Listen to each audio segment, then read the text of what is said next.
Can you guys hear me okay out there? A little louder? Okay, a little louder. Now let's turn it down a little bit. I got a big mouth, right? Welcome everyone. As people are still coming in, we just wanted to say thank everyone for coming out. We know we're going to fill up the room a little bit more. My name's Keith Cotton. I'm with Obria Medical. I've been here almost 6 years now. And when they told me we were going to do this final series of our 35th anniversary event in Yorba Linda, it was like coming home for me.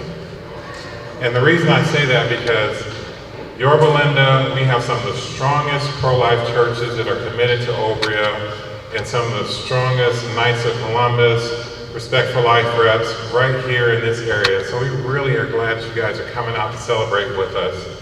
Now what we're going to do today is not be super formal. We're going to relax, have a good time. We're here to lift up 35 years of ministry, 35 years of being on the front lines, 35 years of your support. Now some of you are a little younger than that, so you're going to get there, okay? But we're going to start with that. Now, this guy next to me right here, he's a super handsome, super talented. Am I putting a little pressure on him? But Victor Estrada, I got a chance to meet him about 2 years ago now. Yeah. And he's always had a smile on his face. He does worship music at Calvary Santa Ana, right in Tustin, Orange, Santa Ana, right there in that little hub. And you're going to enjoy him. So if you know the song, feel free to sing with. If you don't know, just clap your hands. But I'm going to turn over to Victor, so go ahead, Victor. Hey everybody. Welcome to this is the service that we're going to talk about a little bit of that mic right up, so it's easy. Okay? Hey, when we start by standing up,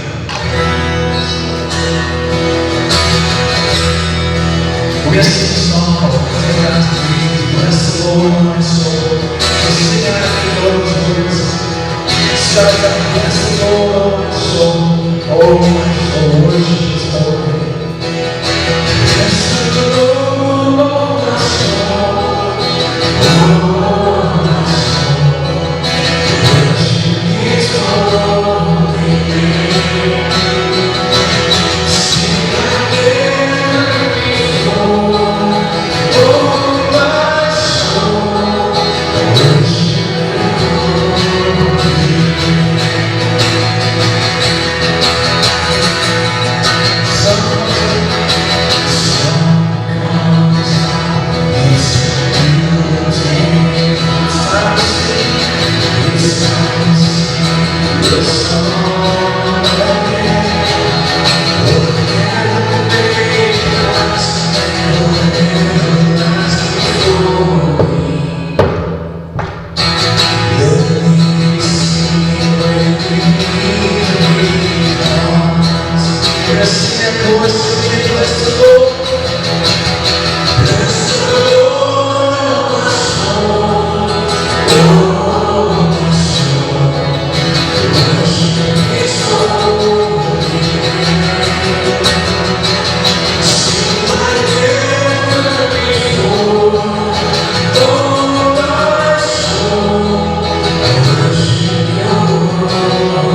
celebrate song. It's good to be here tonight. Speaking of faithfulness, how He's blessed us, how He's blessed over the past 35 years. Thanks for allowing me to be a part. Thanks for being here tonight. It's great to have you guys here. Thanks, brother. Now, some of you know, because I'm super excited, it's exactly from today, 2 months before I get married. I'll take that. Now, I've been talking to Victor, we've been in negotiations. Victor didn't know this was his final rehearsal. His final, get it right so my wife can say, yes, you did a good job, you're hired, man, okay? You're on. So, that being said, we can never start any event, especially you think about it like this. This is a birthday celebration. And who better than a young man who just celebrated 27th birthday, Father? Is it 28? Okay, 28. So Father Augustine's going to come up and lead us in prayer. He's from St. John the Baptist Church, one of our biggest supporters, one of my best friends. I couldn't do things without him. So Father, would you come on up and lead us in prayer?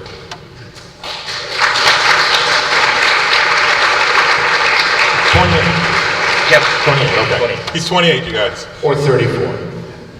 Or 47-ish. We're slightly over 50.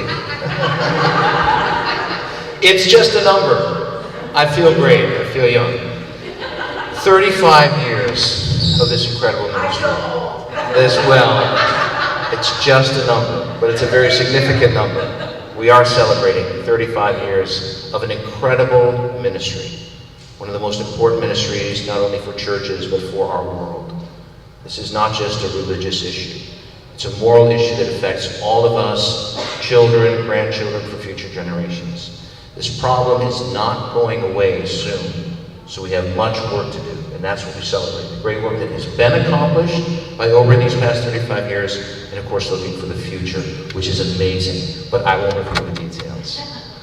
Let us bow our heads and pray. Heavenly Father, we glorify you as the source of all truth, beauty, goodness, and especially this evening as the author of life.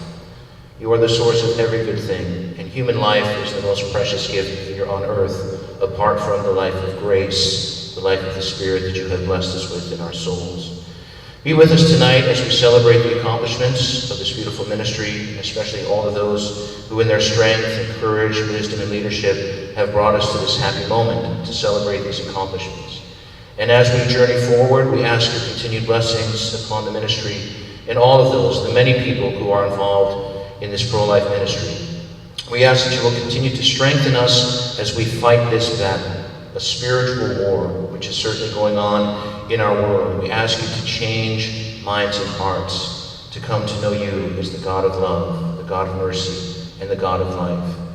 You have blessed us in so many ways, and continue to inspire us to be faithful to the mission that you have entrusted to us. Never waver at lack of results or other discouraging news that we may hear. We know that this is a fight that we do not fight alone. We know that with your grace and with the strength that you provide, we will prevail. Let us never lose hope. Let us always be strengthened in the trust and confidence that we have in you and the power of your grace. Be with us this night and continue to open our minds and hearts to the ways in which you are inspiring to do more on behalf of the unborn. Grant them your protection. Grant all of those who are engaged in this beautiful ministry the blessings of peace. We ask all of this in the name of Jesus, your Son, who with you and the Holy Spirit lives in heaven, one God forever and ever. Amen. In the name of the Father, and of the Son, and of the Holy Spirit. Amen. Thank you all for coming tonight. And thank you, Keith, for that beautiful introduction. He is one of my best friends, and we will be together at the wedding. So, Honey, there's one more on the table that we got to keep moving up. I started with Maria, and we said we were going to do 100. I laughed at her because her family alone is 300, so I don't know how she's going to keep that number. So I think you're at, what, 108, honey, and I'm at 75? That ain't right, but I'm learning quickly. Yes, dear. Yes, dear. That's my new motto in life. So, What I want to do now is just kind of give you some groundwork and background of where we're going, what we're doing. Father Gustin has a wonderful young man named David Deladen at his church. A lot of you guys are familiar with David and the video series that's came out. And we had an opportunity to be part of that. But one of the amazing things that came out of that was it started the thought process around the nation. What do you do with a Planned Parenthood? Who can really take them on? And one of the things that we realized was that there weren't many choices out there. There are wonderful pregnancy centers, there are wonderful loving parishes that support, but who can go toe-to-toe with a Planned Parenthood? And that was a question that was asked. Fox News did a special, and they came and approached us. And they didn't talk about the political issues, they didn't talk about the faith issues. They simply said, who could do and replace a Planned Parenthood? So I want you to watch this clip. Go ahead, you guys, start that up. Opponents note that while Planned Parenthood has 700 clinics across the country, there are actually up to 10,000 other clinics available to women, with over 1,200 of them federally supported. One place they can go is Obria, which operates 6 clinics in Southern California. They don't perform abortions, but they offer many other services. I spoke to Claire Venegas, who works in development and expansion at Obria. We have almost 35 years of experience delivering life-affirming health care. Is this truly an alternative to Planned Parenthood? Absolutely. We offer everything from pregnancy tests and ultrasounds to cancer screenings, HIV testing, STD testing and treatment, as well as prenatal care. And we also treat women where they are emotionally. We want to make sure that they feel comforted and understand that we're there as a resource no matter what decision they make. I would say the majority of the patients that come in have only one option in their mind just because they're scared. A lot of times it's abortion, and so we educate them about all of their options, abortion, parenting, and adoption. Ruthie Burke is a nurse who works for Obria. We make sure that before they leave the clinic, they're well aware of each decision, and if they choose that, what they're going to be getting into after that. We don't want them to leave feeling like we pressured them to make a decision. Christy Polidorus is a former patient who now volunteers at Obria. As this all was playing out, you mentioned there was a lot of pressure in your life, those who wanted you to have an abortion, and you actually had an appointment at Planned Parenthood. The father was telling me that I needed to. My ex-boyfriend, who I had been with for 4 years and I was still close to, was telling me what to do. I didn't really have a lot of friends, working and being a single mom. I didn't have a social life. There's been mistakes in my past that I carry with me, and it's a very, very heavy load to carry around for the rest of your life. So I canceled the appointment. I came home and I was still pregnant, and I told everybody, I'm having this baby. Leave me alone. Be in my life or don't be in my life. This is what I'm doing. Some of Obria's patients have already been to Planned Parenthood, like Danielle Stoneberger, who went there as a single, pregnant 19-year-old. So at the point that you sought out Planned Parenthood, you were 11 weeks into your pregnancy. When you got there, what were you met with? What kind of options were you given? I was just simply asked if I had already made my decision or not. And when I said yes, they left it at that. I asked if I could have an ultrasound, and they said no. But that was pretty much it. It was very cut and dry. Danielle got pregnant again, but this time she went to Obria. How did you end up at Obria? I wanted to go a different route, and I looked up clinics in my area. They counseled me in all 3 different options that a woman has. They really changed my life because I didn't have a support system. This time she had the baby, Ethan, who is now 2.5. That's a great sacrifice for a young woman.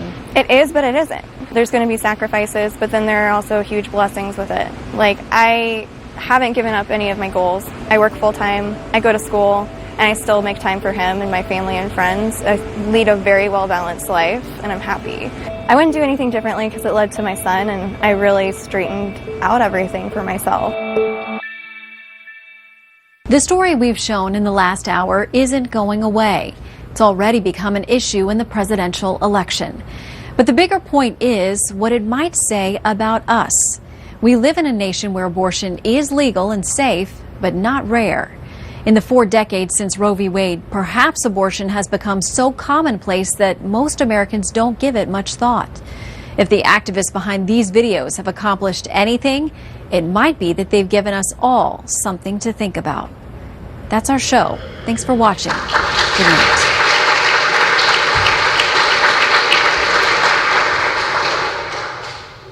One of the neat things when I started with Obria, I was told to volunteer for 30 days, and I didn't know anything about Obria, formerly Birth Choice at that time. And I drove this little mobile clinic that was donated by Yeovil and the Friends right down the street. We were remodeling our Long Beach clinic, and I kept seeing these guys just hanging out, never going in, never engaging. And we got a chance to engage and just talk, and I saw the work that our nurses were doing, our staff were doing. And I was just literally a guy who was supposed to be there 30 years. And a nurse wrote an email on what the mobile clinic was like. It was the first time really going out for that much service, the remodel, how it was going to the Long Beach clinic, and she wrote a little blurb about me. And I don't know if I can say Kathleen's a genius or she's crazy, okay? Because when that email was written, Kathleen said, oh, we gotta hire this guy, Keith. I don't know if it's a blessing or curse, boss, I'm not sure yet. But it's a blessing, okay. You guys got that on tape, right? It's a blessing, okay, perfect. So I'm just grateful to have the opportunity to be involved on the front lines. Now that being said, I'm still just a guy. And I've known that women have driven this fight along with the Catholic Church. And I want to introduce you to a young lady. What can I say about this young lady? Let's just say, first of all, my mom's from Texas, so I already like her just because of that, because she's from Texas. But one thing I learned about Texans, especially when I did my first year of college, they tell you what's on their mind, and there's no shame about it. There's no, oh, let me kind of, just tap around the issues. Good, bad, or indifferent, she'll tell you how it is.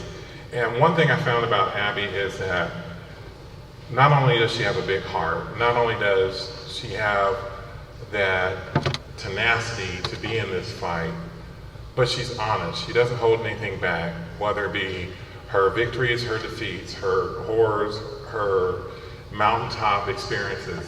That's why I truly enjoy this young lady. Abby has been not only a donor to us, not only inspiration for a lot of us around the country, but I know she's been a friend to Kathleen. And what you guys don't see behind the scenes is how much pressure these women go under when they fight, how much pressure a David DeLawton goes under, for example. And we get glimpses of it because we see news stories or we hear rumors, but they are true warriors. They are the Davids fighting the Goliaths. So you're gonna get a chance to hear another David, per se, come and speak to us. But I wouldn't be just if I didn't say, Kathleen has another little edge. That little young man sitting next to her called Frank. He's been her rock. Frank, stand up so everybody knows who you are. Come on, I know I'm embarrassing you. Stand up, stand up, stand up. Kathleen, when I first met her, was this straight, just get stuff done on the own thing. And I got blown away when she met Frank, because all of a sudden I was at some pro-life event at the Angel Stadium, and here comes Kathleen riding in a Harley. That image will not leave my mind. In leather. I'm like, okay, wait, that's not my boss. Oh, it is my boss. But it shows you how innovative she is, how she still relates to things. Being in this battle for 35 years, she's always taken it to another level. And part of that taking it to another level is teaming up with young ladies like Abby Johnson. So Abby, you didn't wear your red shoes. I told you to wear your red shoes, girl. Okay. Come on up here. I ain't gonna tell your story because you do it so well.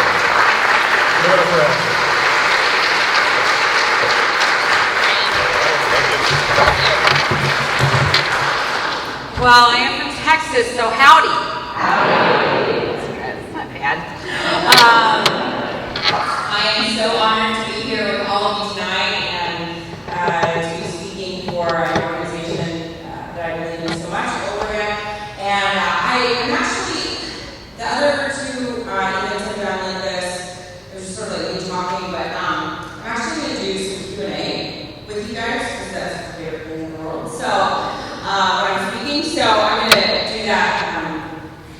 here in a little bit, but yeah, I think most of you probably know my story, and I'm glad that you said something about Frank, because I so admire you for always just being there for Kathleen, and you know, we couldn't do what we do without strong people surrounding us. And my husband Doug is the same. You guys are friends. He's back home with our kids. We have 5 kids. Maybe we're Catholic now, so what you do. We have 4 boys and 1 girl. So our kids are 1, 2, 3, 4, and 9. And I tell people, like, Doug and I just lost all self-control 4 years ago, apparently. And actually, an actual family planning instructor.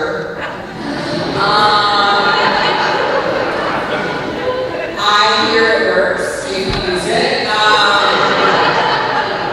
Clearly, you wouldn't know. I don't know if people like it when you stop reading. So,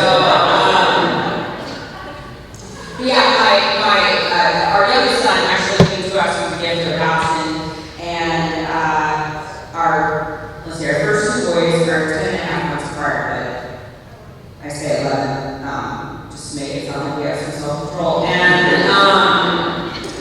And then our next 2 are 13 months apart, and our last 2 are 6 months apart. So our house is crazy.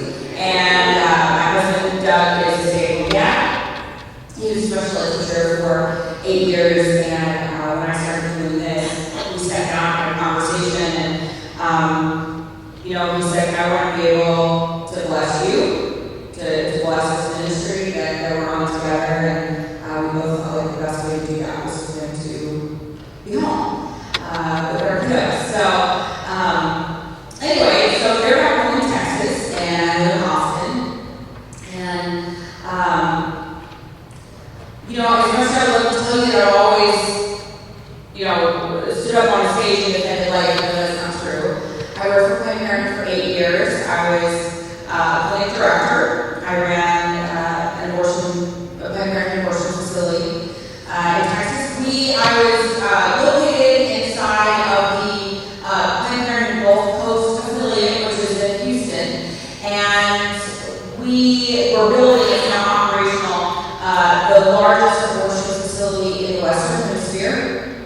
It's in Houston off the Gulf Freeway. It is 7 stories tall. It is 78,000 square feet, and we had the capacity to perform 75 abortions every day, 6 days a week.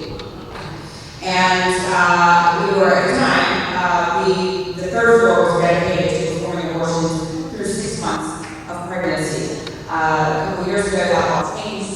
In the state of Texas now, abortions are no longer legal past 20 weeks, and we will continue to whittle that back until abortion is illegal.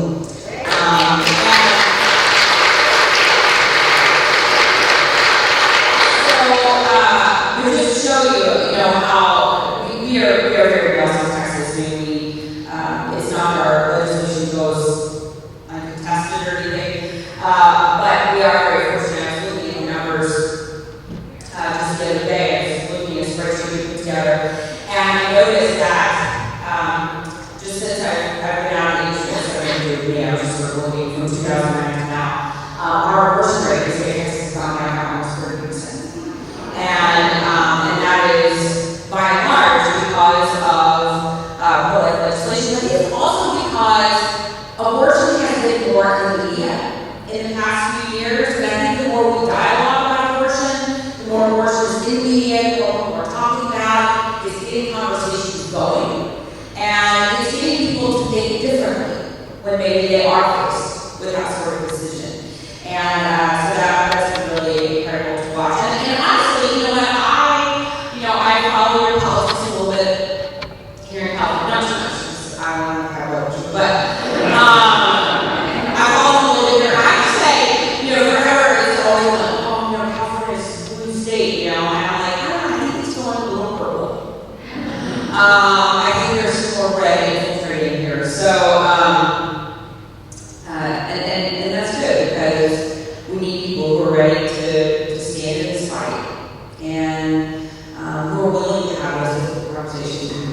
willing to dialogue, who were willing to keep abortion in the spotlight. I heard a story, this woman called me one time, that is sort of an example of that. After I left Planned Parenthood, Planned Parenthood sued me, and they were trying to get a permanent gag order against me, and that obviously failed. But you can't sue somebody for becoming pro-life, So anyway, so my story got put on Fox News and stuff like that. So there was an abortion clinic that had Fox News on in the waiting room.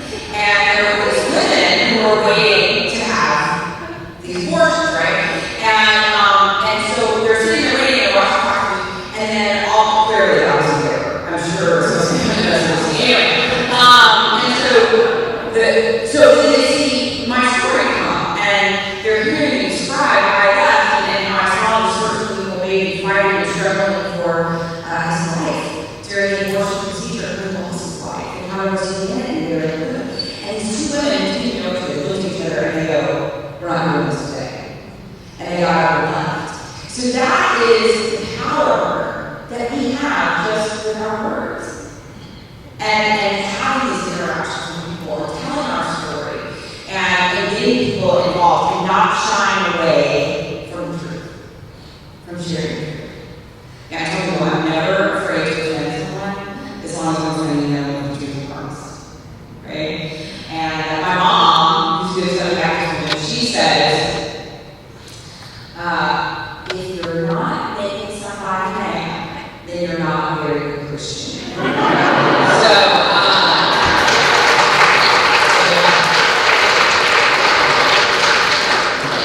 So anyway, I did the parent in 2009. 2009 had a very good year for me. I was awarded in April of that year Planned Parenthood's Employee of the Year award.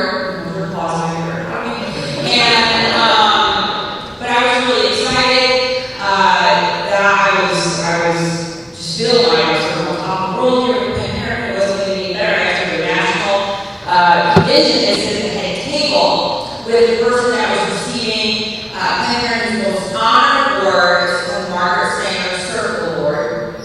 We all know Margaret Sanger this way. Planned Parenthood, the way eugenist. Make no mistake, Planned Parenthood was founded for one reason and one reason alone: to eliminate the minority population through widespread use of contraception and abortion. Period. And today we see their dreams coming to fruition, as currently in many states there are more African American babies being aborted than born. And in some states, the abortion rate on the African American population is as high as 70%. So we're seeing that come alive right in front of our faces. 79% of Planned Parenthood abortion facilities are put in neighborhoods that are considered super minority neighborhoods, or at least 85% of the population is minority. And this is their goal. This is part of their business plan. Abortion is part of their business model. Abortion is a product that they are selling to the masses. I didn't really realize that here how sin can blind you to what's right for different things. And people ask me all the time, like, how is it that you went from being a grew up in a Christian home? You're like, how is it that these good, Christian kid, didn't do anything to my parents found out about? That were wrong. How is it from that kid to being a person who ran an abortion facility? How is it from that person to being a person who laid out an abortion clinic table out once or twice to take the lives of my own children? I don't really have a silver bullet answer for you, except to say that it happened just a little bit at a time. Because that's the way that sin works in our lives. Just one justification after another, one little lie, one little rationalization at a time. One day you wake up and you don't even know who you are. In 2009, I was very much in the thick of Planned Parenthood. I was really, like I said, sort of at this peak of the mountain. It's not going to get any better than this. I was sitting at a table with Margaret Sanger Circle Award winner, who was that year Hillary Clinton. I know, calm down. And so, it was good. me. And it's amazing though how God wants to break through in your life and you're willing to listen, how your heart can be changed like that. And how things suddenly become clear. And how the veil can be removed almost in an instant. In August of that year, I had a budget meeting with my supervisor. And, I knew that we had an abortion quota, a certain number of abortions that we had to sell every month in order to meet our financial budget. But I never really thought about it. We never had a hard time meeting that budget, so it wasn't, or that quota, so it wasn't really something I ever thought about. But this year, I was looking at the upcoming financials for fiscal year 2010, and I noticed that there was clearly a typo in the spreadsheet, because I noticed that the abortion quota had doubled. And I thought, that's wrong, that's an error, because here at Planned Parenthood, we're about preventing abortion. That's what I said. That's what I said to the media. That's what I said to my friends and family when I tried to convince them about all the wonderful things that we did in Planned Parenthood. We're not about selling abortion, it's ridiculous. We're about preventing the need for abortion. But here I'm like, see, on paper, black and white. So I made this comment to my boss. I said, there's an error here. And she said, what are you talking about? And I said, well, this is wrong. Our abortion quota is going down, right? We're trying to prevent the need for abortion. Like, that's just going down. And she started laughing and she said, why would we reduce the abortion quota? Abortion is how we make our money. And you're looking back at me like, ugh. But I was shocked. And at the time, I didn't know if it was that the organization was changing, or if it was just that now I was so high up in management, I was finally seeing what the organization had been about all along. And I realized now it was the latter. About a month later, we had a visiting physician come in from out of town. Abortion in Planned Parenthood clinics is performed in a blind fashion. They have a suction tube. They take that suction tube, it's hooked up to a suction machine. They blindly poke around inside the woman's uterus until they think they have enough blood and tissue in a glass jar. Parts of that aborted baby are then reassembled to ensure that everything was removed from the uterus.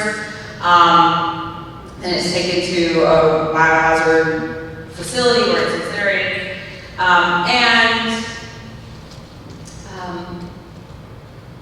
That's the only way I knew abortion to be performed. So when we had a visiting physician come in from out of town, he was explaining to me, I don't think this is going to shock any of you, but it's actually safer for the patient if the physician can see what he's doing while he's performing surgery. I know, like, wow, mind-blowing concept, right? And I started thinking about, well, yeah, of course, right? Like, nobody would be sitting there, like, waiting for their dentist, have a root canal. The dentist, rolls up on his stool, puts a blindfold on, and says, I'm just going to put a weenies today, right? We'd be, out of the chair, right, immediately. Blind colonoscopy, nobody would do that, right? So, it doesn't make any sense, right? But in the abortion industry, that is the standard of care, that is the standard procedure. And so it's no wonder that we saw so many complications, like uterine perforation, where you just poke a hole through the woman's uterus, because he cannot see what he's doing. And so when this doctor was explaining to me that his own private practice, he used an ultrasound because it was safe for the patient, I was like, well, that makes sense. Like, why aren't we doing that? So I went back to my same supervisor and asked her that question. She said, well, using an ultrasound during the abortion procedure takes about an extra 3 minutes of time. And our goal inside of Planned Parenthood was to have a woman on the table, off the table, abortion complete in 5 minutes. So we just simply did not have the additional 3 minutes per patient. Time and money. And these doctors, they're essentially paid, they're paid per procedure. They're paid about $75 per procedure. trying to get in and out as quickly as possible. And our doctor was gone before our patients had even all left the recovery room. I mean, they're in and out as quickly as they can be. So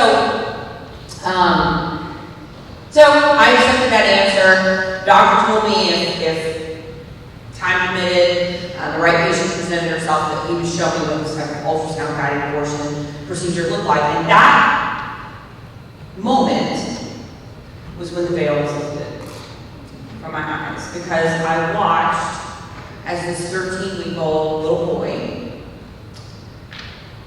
I watched him fight and struggle against that Section 2.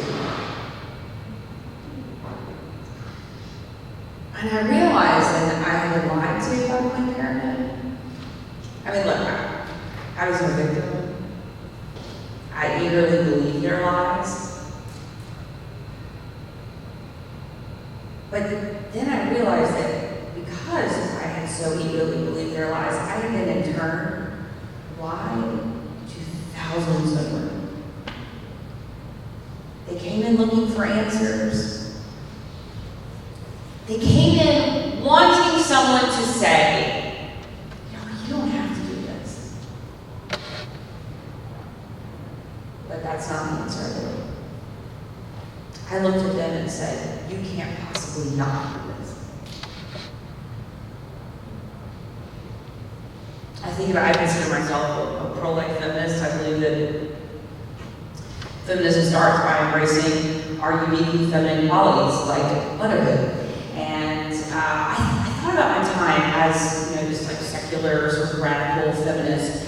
And I remember thinking at the time that we were about strengthening women. Like, we were about encouraging strength in women. Like, that's what we're about, right? Feminists, we do. I look back now and I realize that we never encourage women to be strong. What we told them when they came to us, if they said, well, my boyfriend doesn't want anything to do with this baby, or my husband just left me, or whatever it was, and we looked at them and said, you're not strong enough to be a single mom. You're not strong enough to do this on your own. So you need to have an abortion. Or women would come to us and say, oh gosh, I'm in college, and I don't know, this would be difficult. And we looked at them and said, oh, honey, you can't continue to go to college with a baby.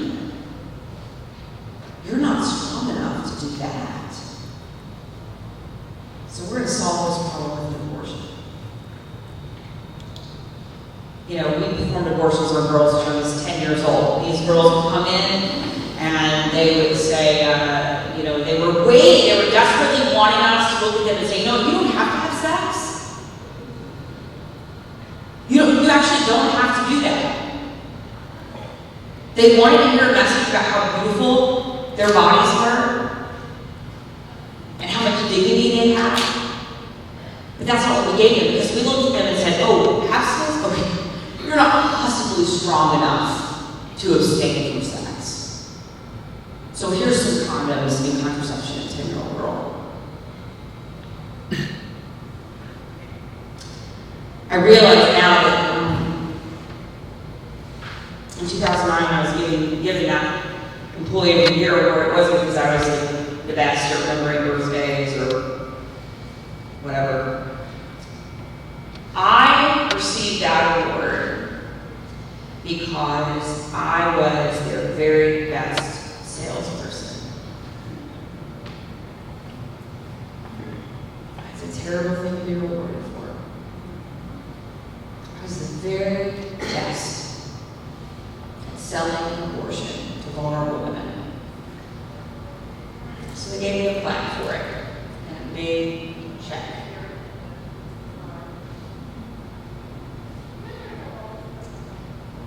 I remember after watching that baby's life be ended right there on the screen in front of me, I just felt numb. I felt like I was sort of in shock. I had been holding woman's abdomen during the abortion procedure. When I looked up and I saw the screen was black, and I realized the nurse was empty, the abortion had been complete. And I just could not, it was like that ultrasound probe all of a sudden was just burning my hand. I just could not hold on to it anymore. And I just dropped the ultrasound probe. And I remember I was looking at my hands. They were just sitting there, right above this woman's belly where once been life. I thought about my hands. When I was pregnant with my daughter Grace,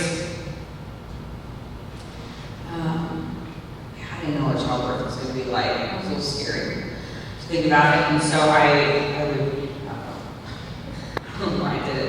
I guess just to freak myself out, but I'd watch all these home birth videos. I wasn't having a home birth, so whatever. So I'd watch all these videos, and I would watch, you know, midwife or dad or whoever, whatever you do when you do that witchcraft, you know, home birth. That's all I'm kidding. We're doing a home birth right now. But you know, the midwife or whoever, you know, pick the baby up and they would just like, just plop that baby right on his chest. And I remember thinking, like, gross, right? The baby's all icky and gooey and slimy. So I told my OB, look, listen, when I have this baby, before you give her to me, I'm going to want you to clean her up. I don't need that here. And she was like, whatever. And so then the moment came, so I'm in labor, and I did a final push, which is the best feeling on the planet. I can talk about. And so I pushed this baby out, and I swear it was like in that moment, it was like my hands had little magnets in them that were attracted to the goo. It was like I could not wait to get my hands on that baby. Like I had to touch her. I had to feel her next to me. You know, I had to feel her on my chest. I had to move her face. You know, I remember that moment. I mean, childbirth is beautiful, but with all of my children, that first time, it was just like, whoa. And I remember in that moment, I remember looking at my hands, and I just thought, what have these hands done? You know, when I had my daughter, it was these hands that were one of the first to touch her body.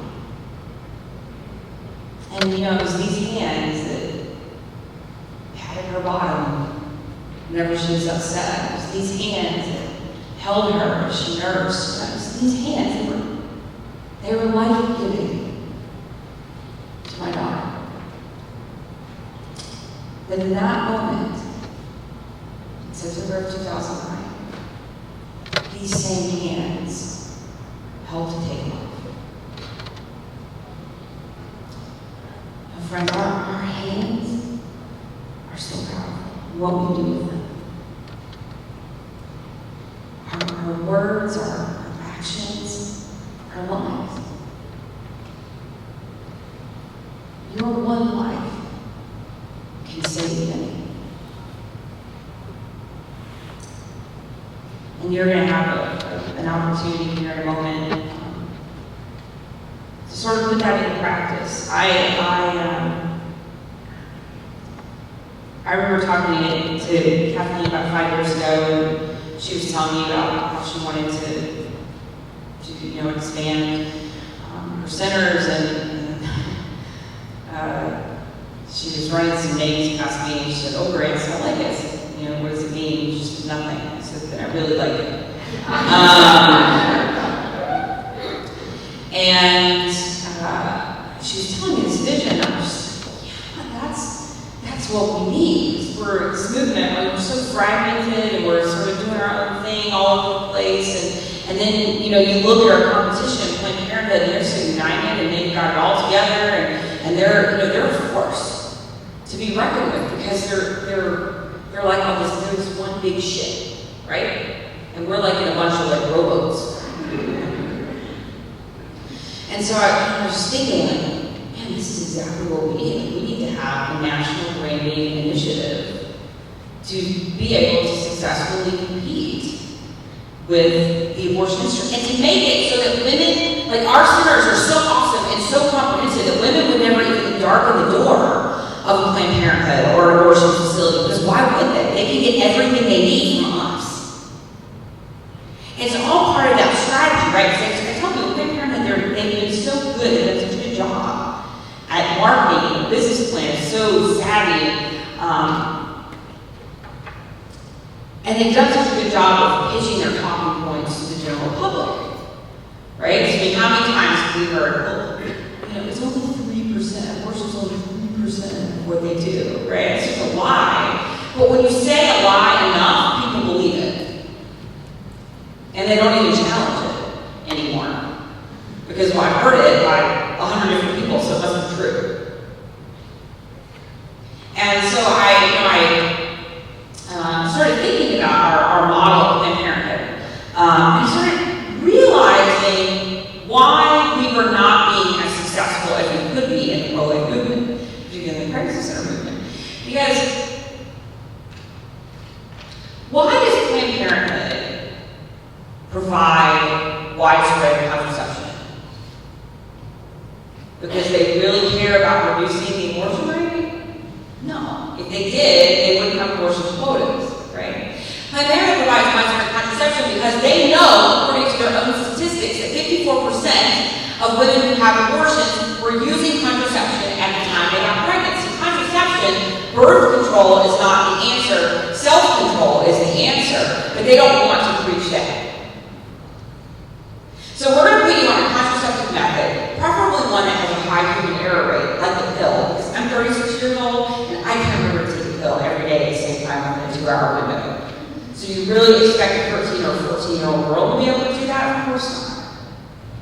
But they give them this false sense of security. Like, oh, you can go out and have all the free sex you want with no consequences, inconsequential sex with whoever you want. Don't worry about it because you're on the pill, you're on the patch, you're on the ring, so you're going to be protected. And guess what? More than half of them end up in an abortion clinic. Why does Planned Parenthood provide STD testing? Because they're super concerned about the gonorrhea chlamydia rate here? No. So it's women and men who come in, it's primarily women in Planned Parenthood. Women who walk into a Planned Parenthood clinic that need an STD test are probably participating in higher risk sexual behavior. Yes? And people, statistically, we know that people who participate in higher risk sexual behavior are more likely to have what? An unplanned pregnancy. And because they already had that first touch point experience with Planned Parenthood, Marketing 101 tells us that when they have that crisis pregnancy, where are they going to go? Back to Planned Parenthood, right? Back to where they had that first point of contact. And so for a long time, the pro-life movement, our response has been very reactive to a problem, right? A woman's pregnant, we've got to save the baby. What if we could change that? What if we can get to these women before the crisis pregnancy ever occurred? What if we could be that first touch point experience with them? And to develop a relationship with these women, just like Planned Parenthood does, instead of being like Planned Parenthood and telling them that their sexuality is not valuable and that they can just give it away to anyone that they want, that we tell them about their inherent dignity. What if we told them how valuable they were? What if we developed a relationship with them? Such a deep and trusting relationship with them. that they actually changed their risk of behavior. That's the way you reduce abortion. It's not about just being reactive to the crisis, it's about being proactive and finding a solution. And that's what I so love about Obria. Because yeah, we're gonna save those babies that have already been conceived, and these women that are in these unintended pregnancies. Yeah, we're gonna do that. But even more than that, we're gonna take a proactive approach. We're gonna sow truth into the lives of these women who come in. We're gonna show them how valuable they are. They're gonna make different choices. They're gonna make better choices. They're gonna be more responsible. They're gonna make more responsible choices. And that crisis pregnancy may never even exist. That's what you do. That's the way you really make an impact. Because that's a lifelong impact. That's not just well, I'm going to save my baby, I'm going to save this baby, but then when I have another crisis pregnancy, which I probably will, statistics say they probably will, then maybe they have to have abortion. This is a complete culture change. See, I love pro-life legislation. I work a lot in pro-life legislation, primarily at the state level, a little bit of federal level, but why would I waste my time doing that? So anyway, and so I love pro-life legislation. I'm really works. Let me tell you something, guys. My goal is not simply to make abortion illegal. My goal is to make abortion unthinkable.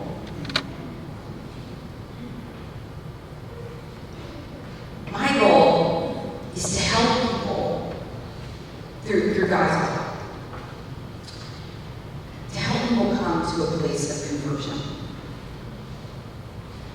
Whether it's the young woman who's making risky sexual decisions, whether it's the young woman who's in the crisis pregnancy, whether it's a young man who's pushing his girlfriend or wife to have an abortion. Maybe it's a politician that's in need of conversion of law to do. Or maybe it's the abortion clinic worker who's in that Planned Parenthood clinic, who's in that abortion clinic. My goal is conversion. One heart, one mind at a time. That's how we do it. That's how we make abortion unthinkable in our society. That's how we change our culture from a culture of death to a culture of life. And not just living, but thriving. That's what we want for these young girls. That's what we want for their families. That's what we want for their babies. So in a few minutes, I'm going to open up to questions. Ask me anything and everything you want. Go. Yes?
Mary Shelter, there's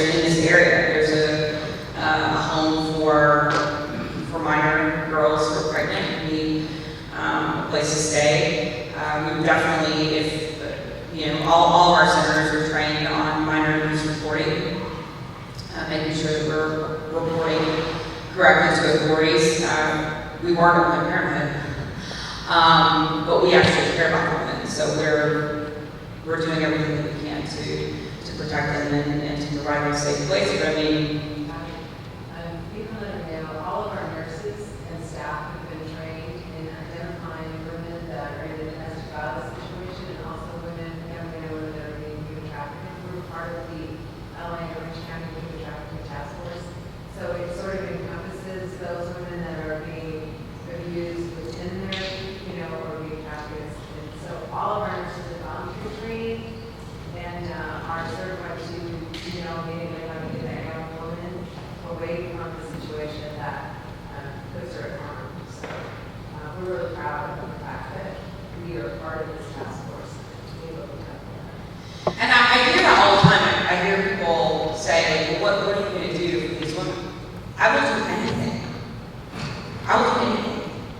And I think the majority of us in this room would be ready to open their doors to a 10-year-old girl who's being abused by their parents.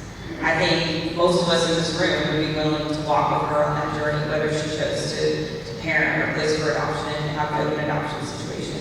I think that's sort of a myth of the pro-life movement, like we just care about these kids when they're in the womb. But that's not true. I mean, our Obria centers are seeing them well after the babies are born, and we're getting them plugged into local resources and they need help.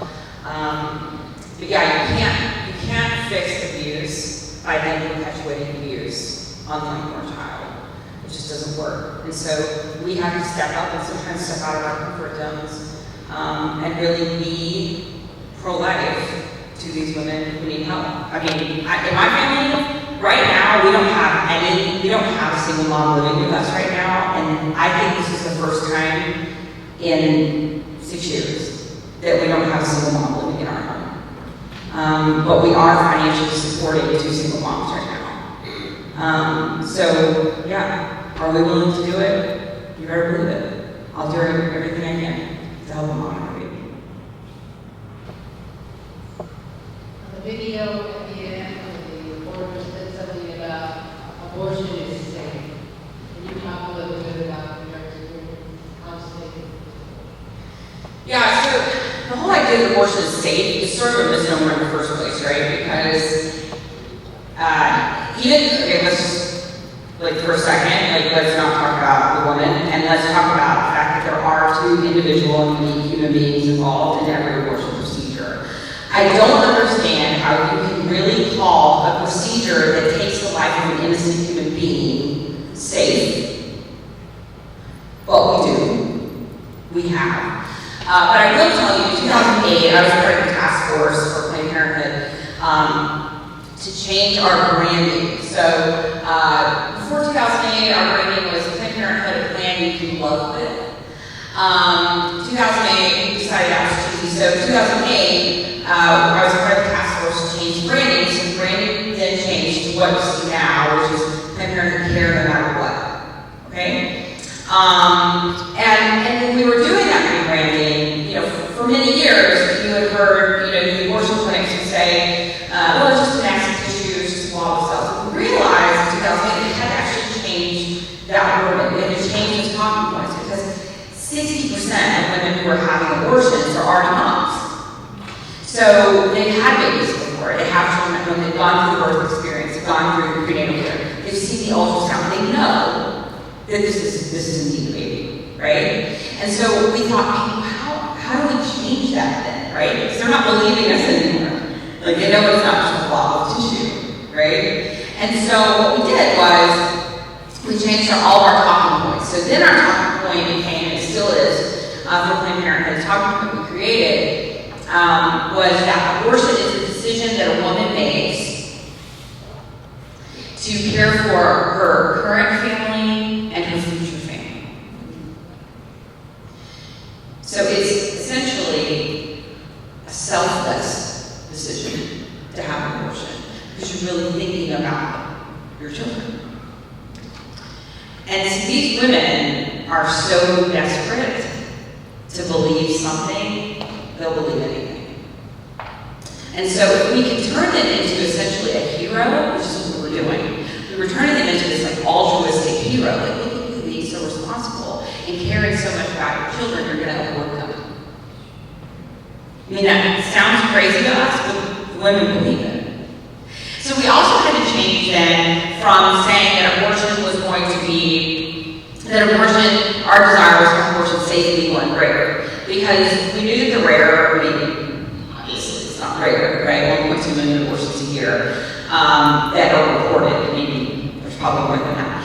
And so that's obviously not rare. And that was when we started to see some of this pro-life legislation come down the pipeline. It was also whenever we started a pilot project here in California to allow nurses to perform abortions on patients, right? And we saw the data, and we saw that these women who had abortions performed by nurses, nothing wrong with nurses, I'm just giving you statistics, I love nurses, but the patients that had abortions performed by nurses and not physicians had higher incident of uterine perforation, retained cardiac tissue, or parts of the baby still left in the uterus.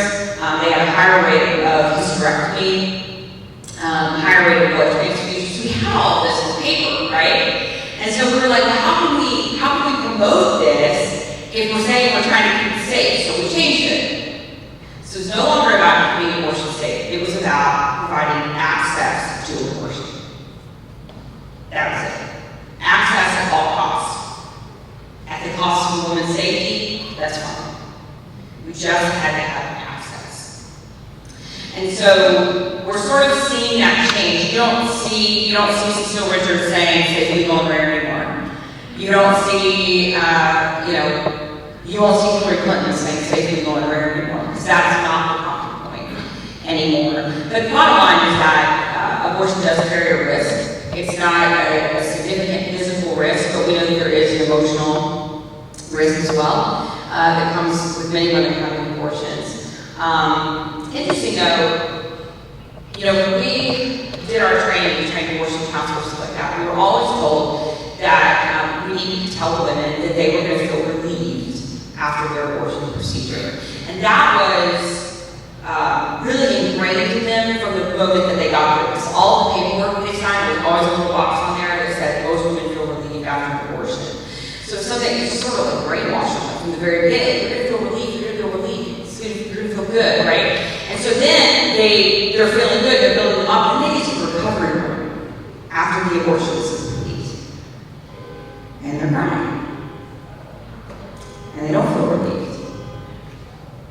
But we've told them, well, you're supposed to feel relieved. So then they feel like something's wrong with them. They don't feel relieved. And so then they never talk to anybody about it.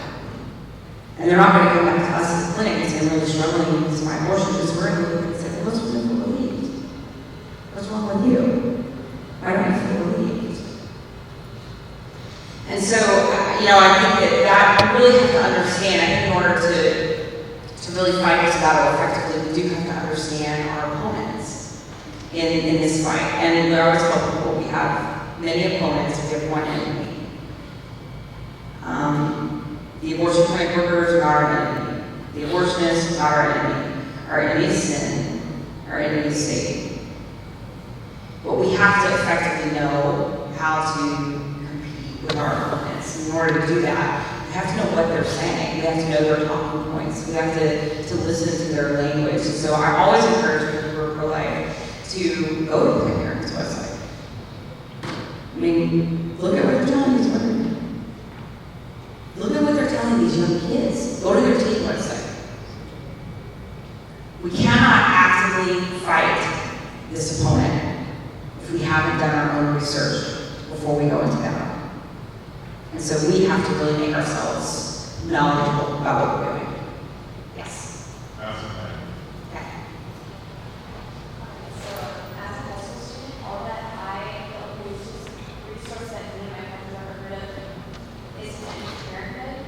And I've never heard of Obria before, like in my life, and I'm pretty sure like no one that surrounds me has either.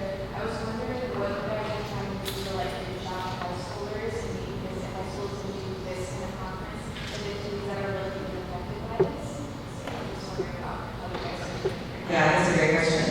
So the whole purpose of this expansion project, which Kathy's going to go more into, the whole purpose of this is to create a unified brand, right? So people have told me, people have told Kathleen, oh, national branding doesn't work, but we just look back and go, Planned Parenthood, right? Obviously, national branding works.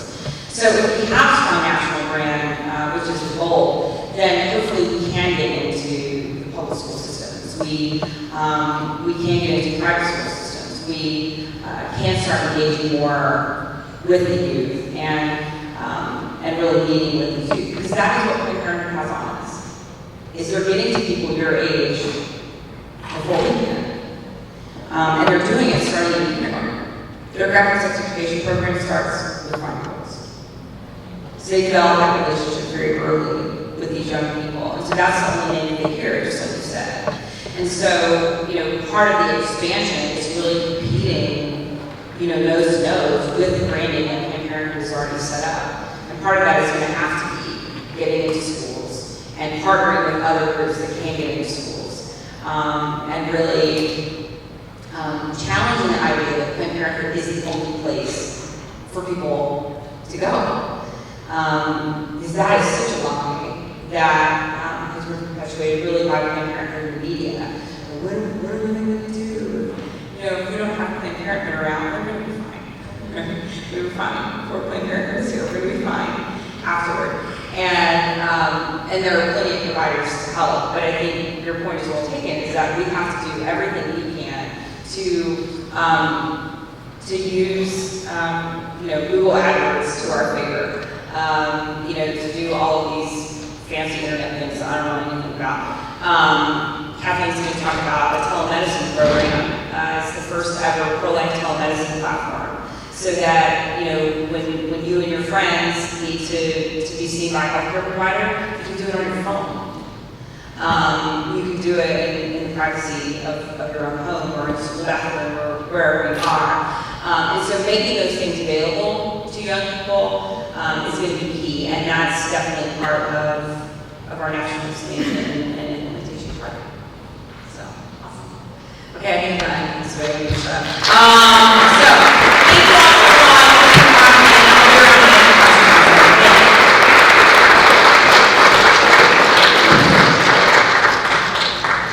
Okay, let's keep this rolling.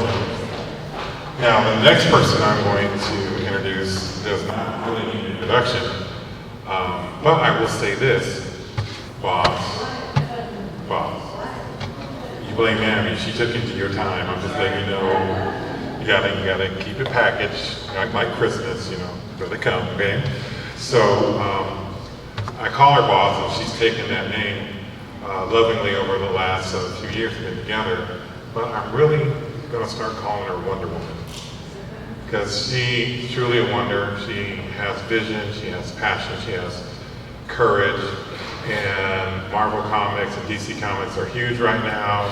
And when I see this strong woman, I really do think of Wonder Woman. So you got to get used to that name, okay? Come on now, or we'll be here. So without further ado, Kathleen Eden Bravo, come on up.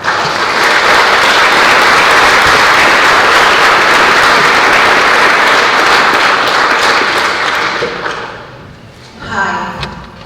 Thank you, Abby. So Abby, I'm neglected to say that Abby, as of October 1st, will actually be joining Obria, and we will be here for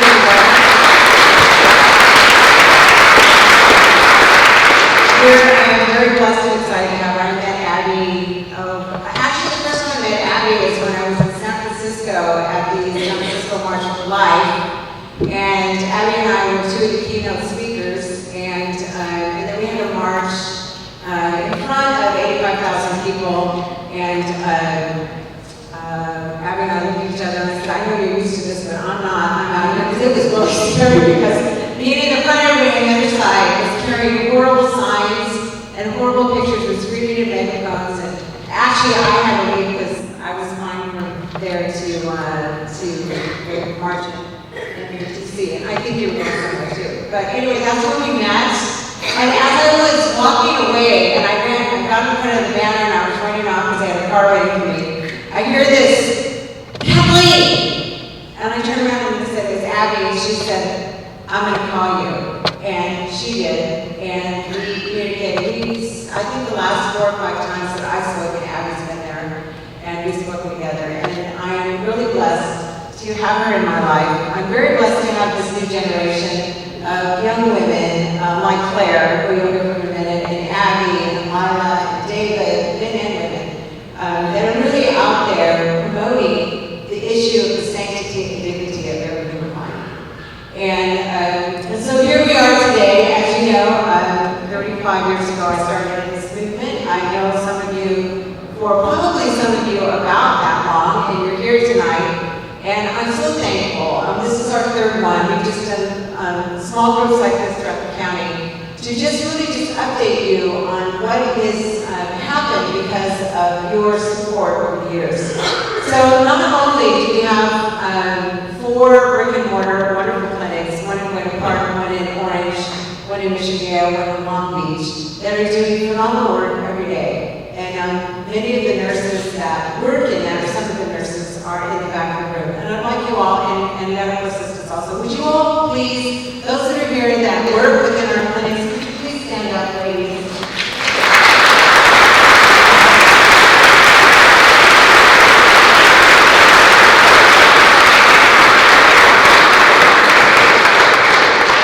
Every morning, they unlock the doors of our clinics, and every morning they greet and serve the patients that God brings into to us. Many of them, like the ones you've seen in the video, have been to a Planned Parenthood. I myself, as you know, like Abby, walked into a Planned Parenthood in an unplanned pregnancy, and it's when I walked out the back door and left my son behind, and I shared that I had a flat tire, and I really know that that was God really stopping me in my path to sit down and wait for that the auto club to come.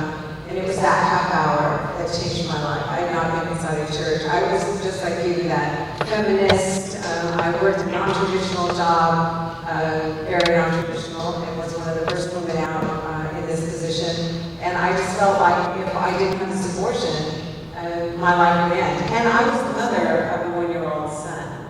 And in fact, I think the statistic you said is 60% of women today that have an abortion have another child. You kind of think that how can they do that when they've actually experienced the birth of their child? I don't have an answer for that, except that I just bought into this, if I'm going to be a feminist and a woman and on, that this is what I had to do. And I was told that everything I wanted to hear, that tomorrow everything will be back to normal. And everything that I went in there for, I walked away from: the job, the house, the marriage, everything.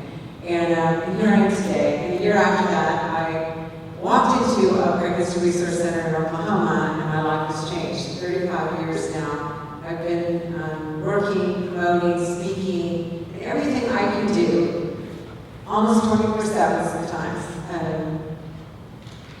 to do the absolute opposite of Planned Parenthood and Family Planning Associates. And to be able to reach out a hand, because when I sat on that curb, I said, Lord, what I want to do was when I give up from this curb, I want to open up something that women can come to and get all their options without an agenda. Just understand that you have an option. And life won't be the same tomorrow, no matter what that option is. Because if you choose to be a parent, your life's going to change. Parents, you know that. If you choose adoption, your life will change. And if you choose abortion, your life will change. And to make sure that that woman has all the information she needs to make an informed decision, not a decision based on money going into the coffers of an abortionist. Well, I didn't jump up from that curb and do something right away, but it did bring me back to my faith. It did take me into that pregnancy center. And it did bring me back to California. And that was Birthright, Birth Choice, and now Obria. I'm very honored and blessed to be able to be used by God to do His work here on this earth, because we desperately need warriors. You're all here tonight, and I consider you warriors, because I can't do it alone. Those nurses can't do it alone. He can't do it alone. Claire can't do it alone. Father Augustine from the church can't do it alone. do it together. And I can tell you that Abby and I have sat in many hotel lobbies, oftentimes late at night after we spoke and said, I'm really tired of feeling alone. And so thank you for coming tonight. Thank you for saying after 35 years, we're going to be there to support and say thank you to all the people in this organization that have kept our doors open and have allowed us to serve and change so many lives. You know, in 2006, at the beginning of 2007, we decided to take our 3 pregnancy research centers to a fully licensed medical clinic and to expand our services to go nose to nose against the abortion industry. And exactly what Abby said, that if we're going to serve these women, we have to serve them with the health care that they need and to break their relationship with the abortion providers.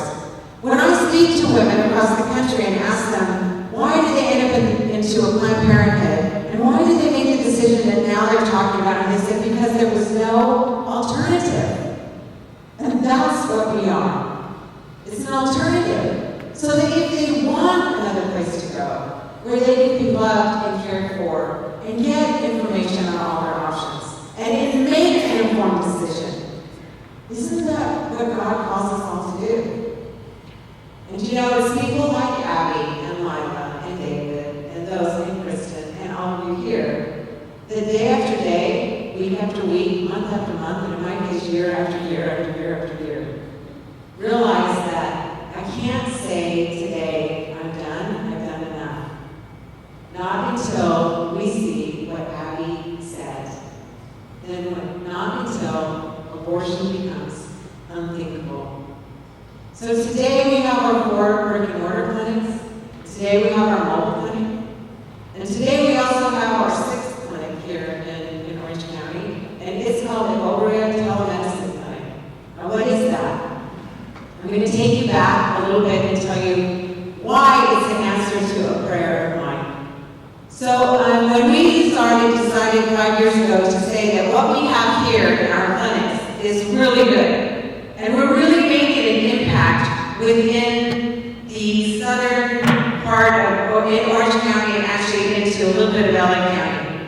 And so a very good friend of mine said, you know, Kathleen, I'll fund some of this if you will wrap your arms around this and push it out nationally to help other pro-life groups raise themselves up to a higher level of accountability, of medical services and medical care, and really develop a business model that can really impact the pro-life movement.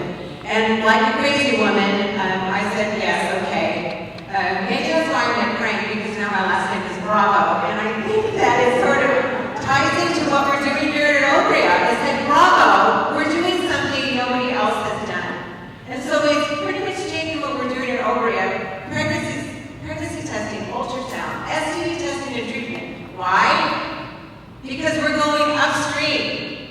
Like Abby said, we can't be just reactive, we have to be proactive. We have to reach those young women that continually go into the abortion providers for that type of service. Why? Because then when they get pregnant, where are they going to go? Like she said, they're going to go back. Well, we want them to come back to us. Well, a good example of that is if you look in that folder last year, we saw 4,000 plus patients. But yet we did 12,000 services. What does that tell you?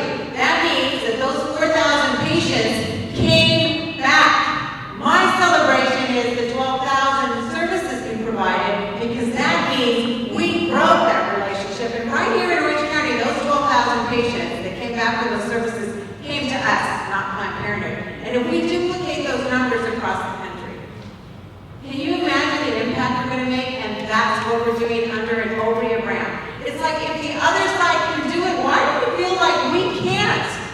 Oh no, we're all individual, we're all territorial, we got 2,500 pregnancy groups, clinics out there, all under different names. Someone asked a question that nobody knows. Well, nobody knows them. Actually, there was a survey done, and 96%, I think, of the young people across the country that were surveyed knew Planned Parenthood. And it was absolutely opposite. 6% knew about a pregnancy center in their community, and would they go?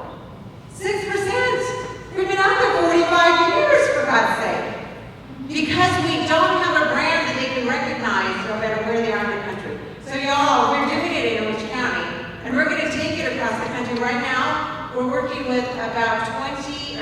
to over 30 groups or clinics in about 10, 15 states. I haven't added them up, but we're working in states all over the country. I know because I just got back from Houston. Houston, we're one of the largest Planned Parenthood, I think the second largest in the world. The largest is in China. And I'm going back to Houston, and I'm going back to Houston again, and I was invited there to say, let's look at how we can bring this model into Texas. And then we've been up to Oregon, and we've been to Iowa, and we've been into Oklahoma, and we've been into Washington, D.C., and we've been on and on and on. That's what you helped us develop here in Orange County. So the final thing is this. 5 years ago, well, about 12 years ago, or 13, maybe 15 now, RU46, the abortion pill. This is not the morning after pill. This is an abortion pill that, as of now, a woman that is 10 to 12 weeks pregnant, 10 weeks pregnant, can take a series of pills and abort her baby in her bedroom and flush the baby down the toilet. The reality of abortion is that Planned Parenthood's goal is to switch their surgical abortions over to first trimester RU46 abortions. Why? They get about $695 for those pills. The girl calls, she can get it through telemedicine, or she can get it by simply calling, and in some states they can ship that pill right to her home, or they'll call a pharmacy and give it, she just go to the pharmacy and pick up those pills, she goes home. She's never gone into a clinic, so they have no overhead.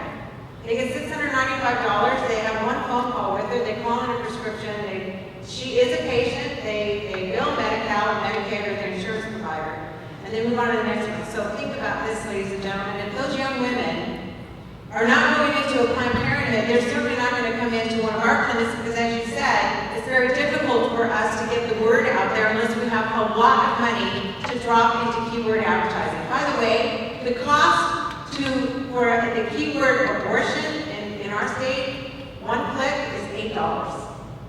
So if a girl is searching abortion, and I don't have a lot of money in that Google AdWord account, and if $8 is one click, you can imagine what we're up against. I don't have unlimited money. Planned Parenthood gets $500 million from the federal government, and plus, and I get money from you all.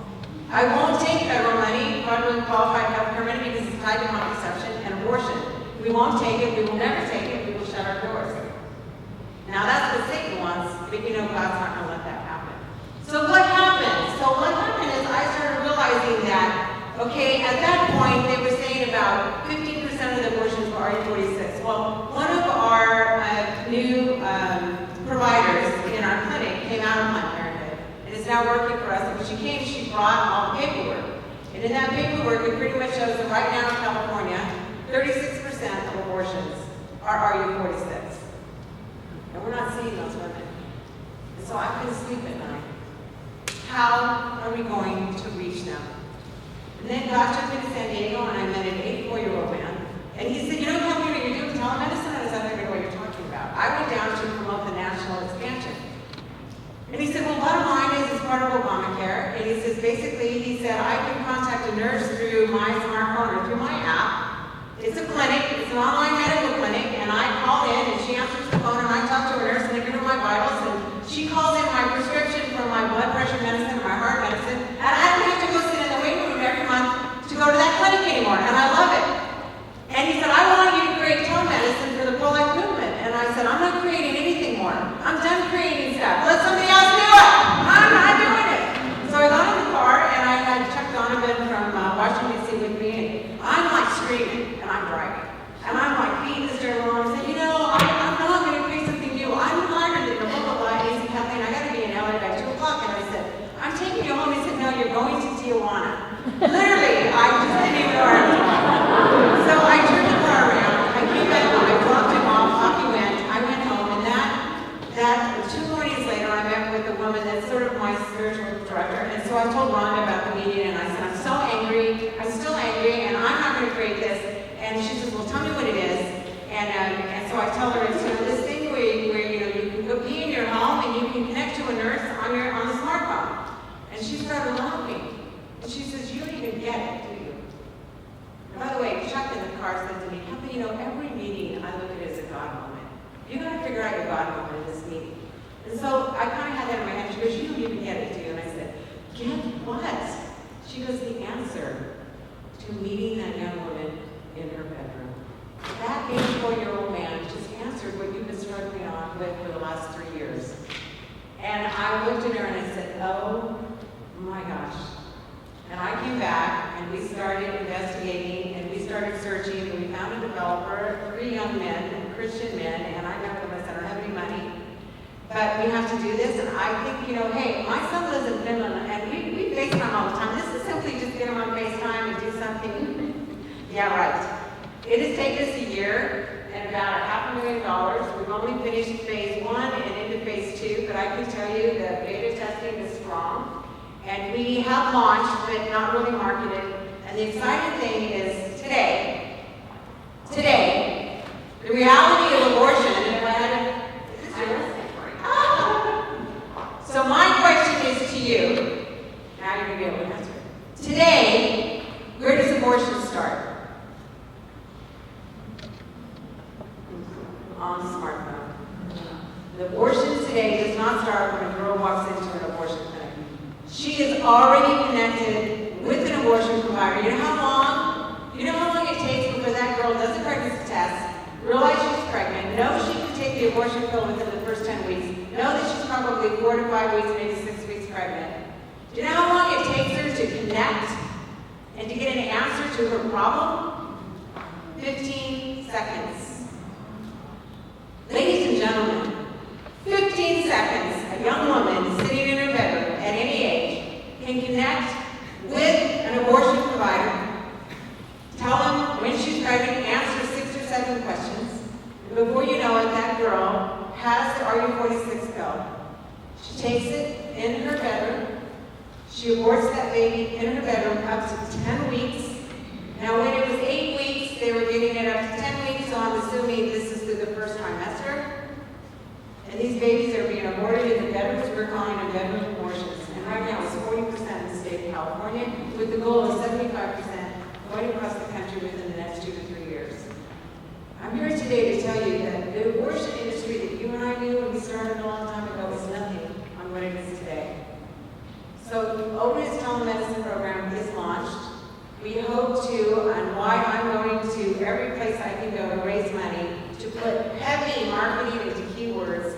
When we launch telemedicine, we've got to have those Google ads sitting in those accounts so that every time that young girl in her bedroom is searching for abortion, she's searching for the pill, she's searching for help, she's searching for, oh, wait till you hear this, abortion reversal. Something else that we're doing. So when she takes that pill, if we get to her within the first 72 hours, we can reverse that abortion. Absolutely, unbelievably beautiful on the fact that on this smartphone, we can now intersect those women that are not only looking for the abortion pill, we also, those women can find us that have taken the first pill and have changed their mind. They've gone back to the abortion provider and said, I've changed my mind, and they said, too bad there's nothing you can do, keep taking the pills. And then they find us. Dr. Delgado created the abortion pill reversal hotline, and Dr. Delgado has worked with us. I can tell you today, I don't know the total number of young women that have reached us for abortion reversal, but I can tell you 17 women are carrying their babies today because they found us here. We got them the progesterone shots with immediately. Our nurses carry a phone with them so that if they call anytime day or night, that it is answered. And that progesterone shots are to her, and she's in our clinic, and she's having an ultrasound to make sure the baby's still alive. And we start the procedure, and you're going to see in a little bit of video of just one of those babies that's alive today. So I'm sharing this with you because what we do, like Walt and Mary, a good example, we go back so many years. And then basically, we looked at abortion as, this whole about getting in front of the abortion clinics and praying and then bringing those girls to us or opening up near that abortion clinic. And today, the reality, if I'd known it then, I think I would have run. Because the reality is so scary and so sad. But you know what? We're not giving up. And we're not giving up because you're all walking with us. So I'm going to end because I've probably gone over my time. But Claire's going to come up, and I'll give it to Keith and dinner. And then I want you to watch this video. And I want you to understand, ladies and gentlemen, I'm not going anywhere. I am 64 years old. Well, I'm not lying. I am. And I get to the point where I think, you know, I'm done. And after 35 years, I think I've done a pretty good job. But you know, I don't think anywhere biblically God says that, okay, today I can hang up my shoes and say, I don't have to do this anymore. So I'm going to end with one thing. If I can do this, you can do it with me. And not only that, I'm asking you tonight to not just leave here and say that was a great job. This parish is ignited for life. Father Steve has done the Pink Envelope program because we asked. And you know, you're the only parish right now, and I think some more are coming on that do this. And I know that you've all been donating to us year after year after year. Don't stop. And not only don't stop, tell the person that's having a donor with you this Sunday and say, have you? Because I heard Kathleen and Abby speak, and they need you. We need you. Because I can't reach those girls in those high schools. I can't get in there and do it for free. I have to reach them right here, one key Google keyword at a time. And I can only do it with each of you. So thank you so much. God bless you.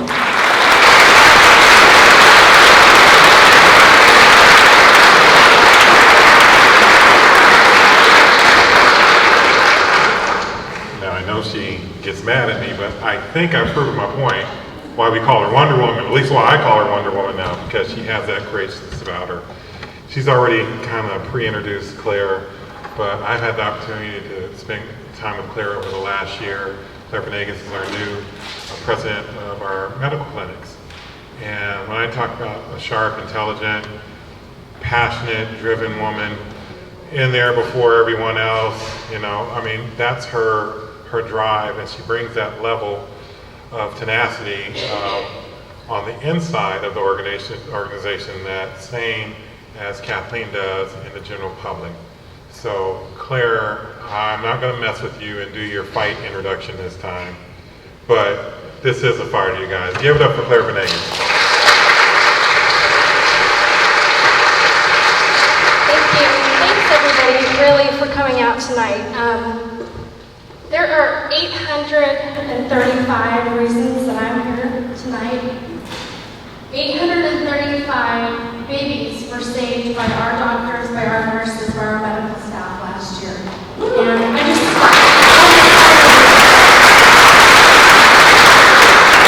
and you know, over the holidays, we were thinking about that number. It's printed in the ministry report that you have in your hands. And I was writing some notes to some folks like you who supported us all these years, and just hit you between the eyes that 835. 835, that's the equivalent of my son's elementary school. So when we think about that kind of impact that Obria is having, the kind of impact that you all are having through us, we have to celebrate that. So as Kathleen mentioned, I'm here to introduce this video. It's an amazing story about abortion pill reversal. We have seen an uptick in those types of patients in our clinics. So just take a moment to listen to Nurian's story about baby. And then Debbie said, don't worry, I'm gonna pay for that. We're gonna help you with that so you can save the baby. And they send money and they pay for the pills.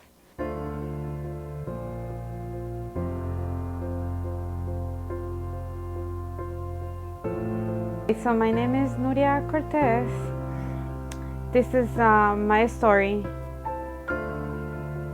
I went to a clinic and I decided to take a pill. I thought not having the baby was the right decision. It wasn't. I asked God to forgive me. I prayed a lot. I said if I could do something to go back and change what I did, I could do everything. And I called this number. I went to this clinic and they contact Dr. Kutov. They did everything to help me. They told me about the reversible pill. I never heard something like that, and I was like, God answered my prayers. And then so Dr. Kutov was the one who sent all the information to the pharmacy And then I didn't have any money to pay for that because it was a little bit expensive. There is one way to save the baby, but I'm not having money. So I was very sad. I said maybe there's no way, but they told me no, don't worry about that. We're gonna be with you. That's why we're here. Everything you need, you can call us and tell us. And actually, if you're not feeling good, if you feel sad, you can come and talk to us and tell us how you're feeling. They're not just giving help to someone who needs it, but they also give them like a hug, you know. They also give them love. And his name is gonna be Jake Marcus. First of all, it gives me great pleasure to have participating in Jake's delivery and care over the last 9 months. He's one of the babies that we saved from the brink of death and had an opportunity to see God work in a very mighty way for the health of this child, the health of Nurian, his mother. All because of a woman 35 years ago, Kathleen, had a passion to save these babies who were at the brink of death and these unplanned pregnancies. And is this one of many or thousands of babies over the last 35 years that have been saved by the Obria Clinic, the providers, and the care of those counselors who help the mother make those difficult decisions when unplanned pregnancies occur. And I thank you for allowing me to participate in this role as a medical director and a board member. Congratulations. So I also want to thank everyone who's doing donations to Obria Clinic because they're really helping.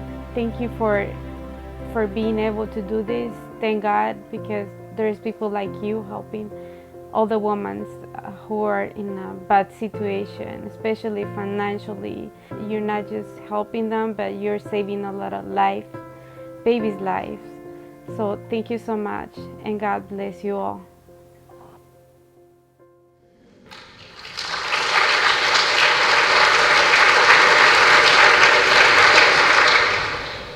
So, ladies and gentlemen, tonight I'd like to ask you, please, to pull out your books that were on your seats and those cards. We have an opportunity tonight to save more baby Jews. We have an opportunity to give women, mothers like Marian, a second chance. And we haven't even talked about the amazing resources we offer to not just our patients, but to anyone in the community who's seeking beginnings. Our parenting classes that are free, that local churches support. As you're taking out those cards and taking a look at those cards and seeing how you can help us tonight, Keith, I'm going to ask you a couple of questions because you were a clinic manager. What are some of the, you've seen firsthand what an ultrasound can do for a woman. Tell us about why that's so important. Well, I think Abby hit on it. First of all, I'm going to say thank you to every night that's in here because our ultrasounds came from you. 80% of our women who look at their ultrasound choose life. That's an incredible impact. Now imagine if we could duplicate that around the country under one brand, one umbrella, the voice we would have around this country. Because like Abby said, the argument's no longer is it a life. But when that mom sees that, one of the most powerful things I heard from one of our young women, she was in one of the videos we watched. She said, my baby heard my heartbeat first from the inside. And when a mother hears her baby's heartbeat, it makes the world a difference. So again, ladies and gentlemen, now is an opportunity for you to take those cards to really pray. We're going to have Victor just in a moment inspire us with some great music, but please take a moment to think about how you can play a role. Help stand right next to us and help these women, help these babies be saved. Take a moment to think about a gift that you can give tonight before you leave, whether it's a monthly gift, a one-time gift, anything really that you can give sacrificially to help us in our mission that we do every single day. And I'm going to add to that, we're not going to rush, but we've talked about our heroes this is your opportunity to stand up and be a hero. Everybody can't volunteer in a clinic, everybody can't be a nurse, but this is really our chance. So really search your heart and ask God how God is leading you. You know, there's no gift that's too small and definitely no gift too large. But really search that and say, Lord, what kind of hero do you want me to be today? How can I impact? Because every dollar counts, every minute counts, every action counts. And your actions for being a hero tonight is what counts for us at Obria. We appreciate each and every one of you for that. So Victor, will you just give us a little background music, and we're going to give you a few moments. Now, go ahead, Chris. Staff, can you just kind of line up? We don't want to rush, but can you kind of just line up for us? And our nurses will actually be taking those envelopes, those pledges. But again, take a moment, pray about it. You won't be rushed. And we trust God. And that's why we're still here 35 years later.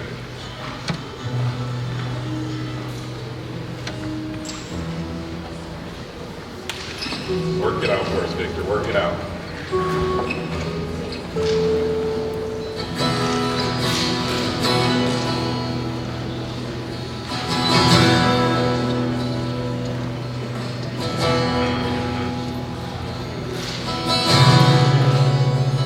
We're almost there, folks. So, yeah, just take your time. See how God leads you. We have a few things after this, but we should be out of here fairly soon. So don't rush off yet. Don't rush off yet.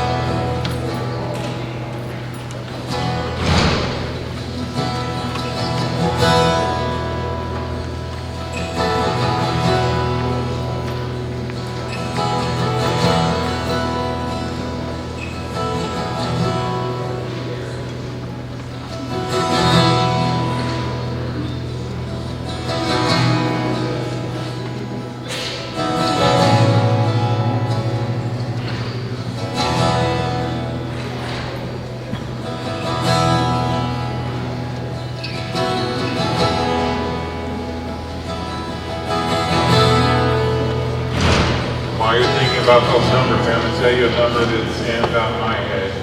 35 years of ministry, but only 9 years of medical. And in that 9 years as of July, we have saved over 7,191 babies. And that's not all clinics operating every single year. We're adding clinics almost each and every year, if not every other year. And it's through that support you guys have given us. So again, take your time, think of that number, and see how God touches your heart. And just a fair warning, we do have a final video to share, so please stick around for the next few minutes, and we will round out the evening with coffee and dessert. Thank you so much, everyone. Keep going. Take your time.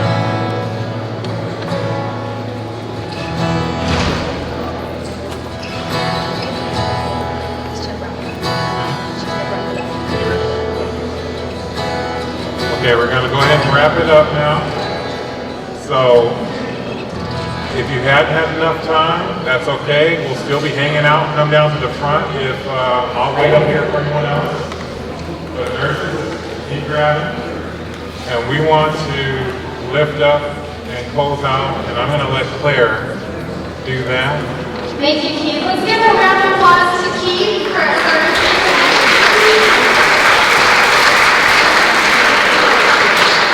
So I'm in the great honor of just doing a quick acknowledgement of the last 35 years and the work that Kathleen's done through this ministry.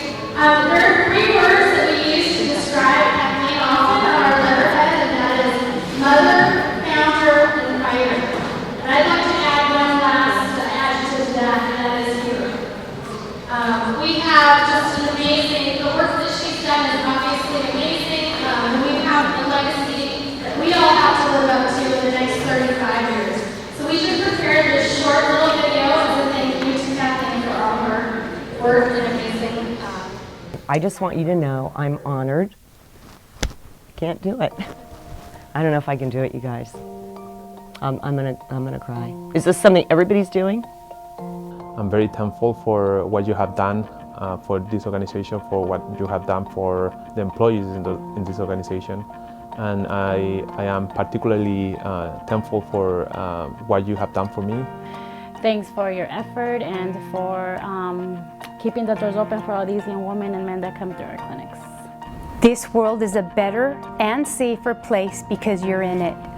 It's been 35 years as a ministry, 5 years for me personally, and I want to thank you from the depths of my heart. I'm very proud of what you've accomplished. I've been very proud to be a part of it and to see your ministry grow from the one counseling center we were when we started working together to the many clinics that we have now and that we're growing to be. I just wanted to give you a quick thanks for everything that you've done for Obria, for the clinics, for constantly helping us stay positive and encouraging us.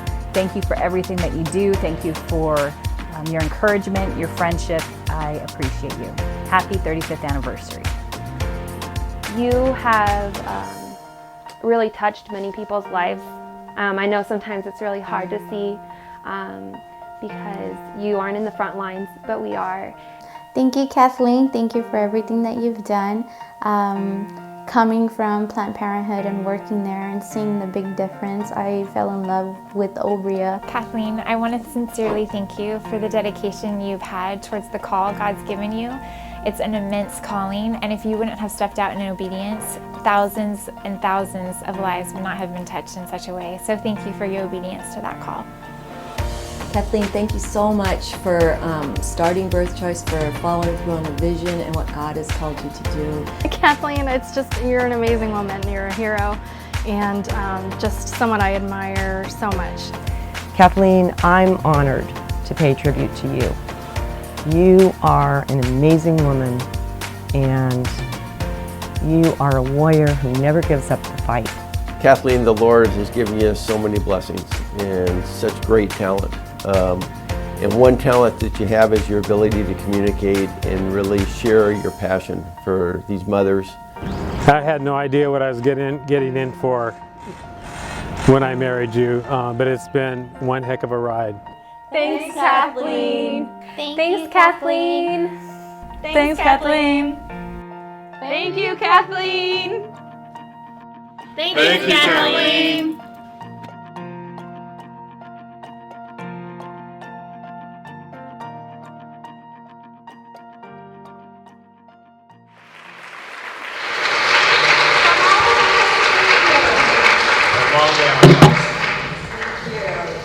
Come on, give her a round of applause, you guys. 35 years. 35 more to go. Claire, thank you so much. We're going to wrap this up. And I am going to stay up here. For those of you who are still filling out pledges, just come bring them down to me. I won't leave. I won't go get the coffee and the donuts or whatever they got out there. I've lost 54 pounds and getting ready to get married, remember?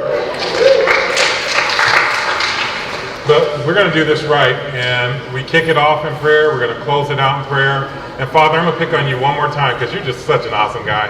He's not doing my wedding, so I'm not saying that just because you guys.